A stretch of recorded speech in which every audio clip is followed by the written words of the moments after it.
Thank you very much. I could stand here after every song and tell you how wonderful these kids are. And I'm going to do it once now and once at the end. But I could do it the whole concert long because they have just been absolutely super. I remember the first break that we took, or we didn't take. I remember the first time, and all the other bands were taking breaks, you know, and somebody said, "We gonna take a break?" And I said, "Guys, we got a lot to do." I said, "If you gotta pee, go. If not, stay here."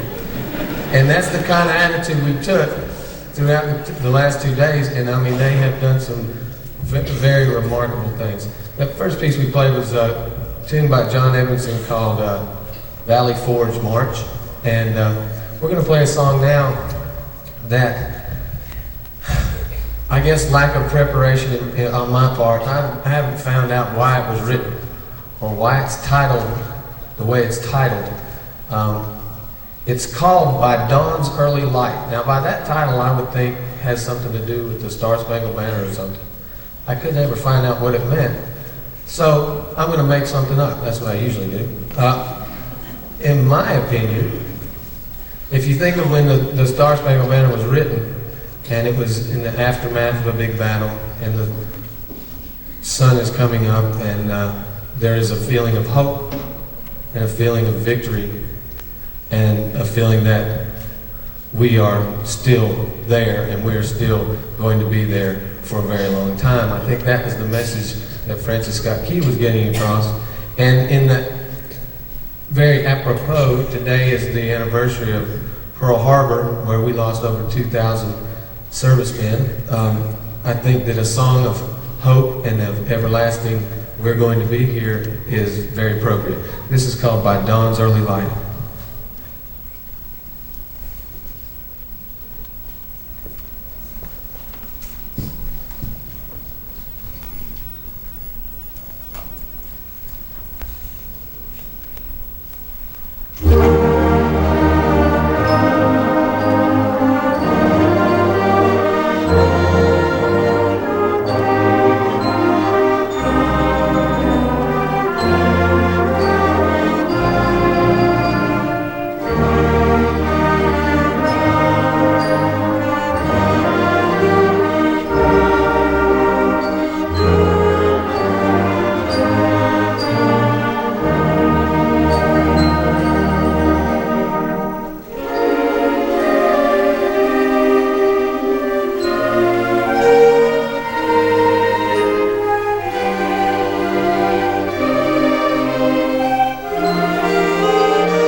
I'm not going to say how wonderful they are. This next piece is a really fun piece.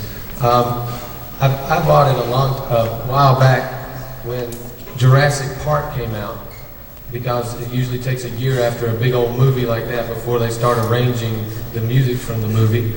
And so I wanted to do something right then, because that music in Jurassic Park got me so excited. And this was out, and it's called a prehistoric suite. Now it has 4 movements in it. Each movement is a representation of a dinosaur, or of a prehistoric creature. And each movement is supposed to depict how that dinosaur or prehistoric reptile or whatever they are would move. And the first movement is the Stegosaurus. And in parentheses, for us who don't know what a Stegosaurus is, he puts the gladiator. And the first movement is a march type kind of thing, like a gladiator going to battle. And the second movement is the Brontosaurus. If you can picture a Brontosaurus, a big old lumping thing, and you will hear in our trombone section some big old lumping Brontosauruses. Brontosauri, I don't know. The third one is the pterodactyls. And when the first time I looked at this and I said, pterodactyls, that's a big, ugly, bird-looking thing. But in this piece, they describe it as a graceful giant in the sky. And the third movement is very pretty, and it really does feel like a graceful, you can just see, you look up, you can see a big old bird flying around while they're playing this piece. It's really nice. Then the last movement is the battle, and that you will definitely recognize a battle theme in the last movement. This is the prehistoric suite.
This next song we're going to do is, when I first pulled it out of the folder, I told them exactly what was going to be expected of them in order to pull this off.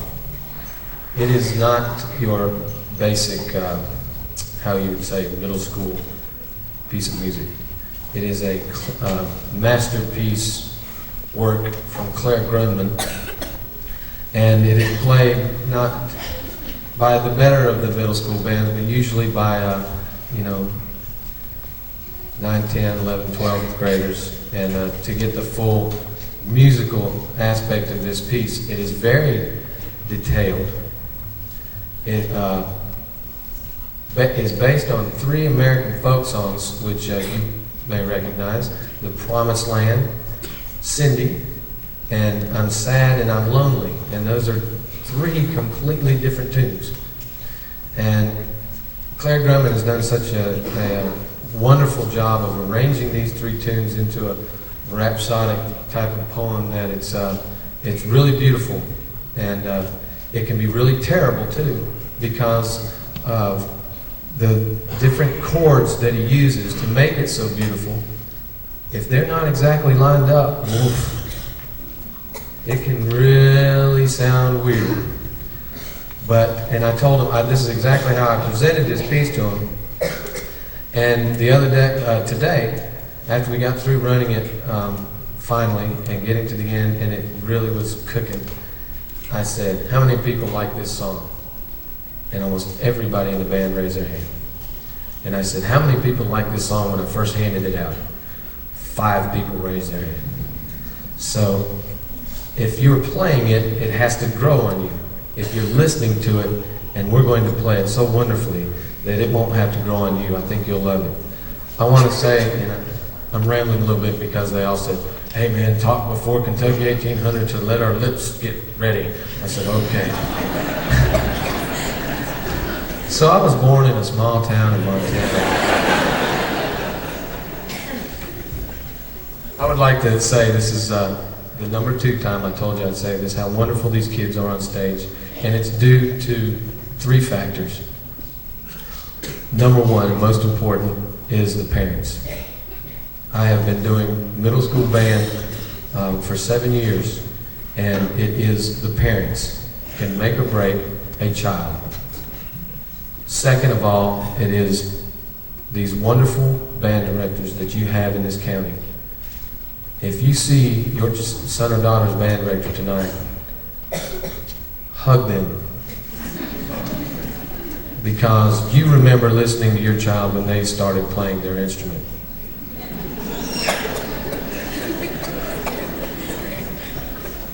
The third factor is these young people sitting on this stage.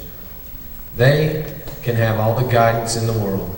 They can have the most wonderful teachers and the most wonderful mentors and role models, but it is ultimately up to them to make the decision of to work or not to work, to live up to expectations or to exceed expectations. And these young people on stage have exceeded my expectations, and I thank them for it, and I thank you for it, and I thank the band directors for it. This is Kentucky 1800.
Thank you.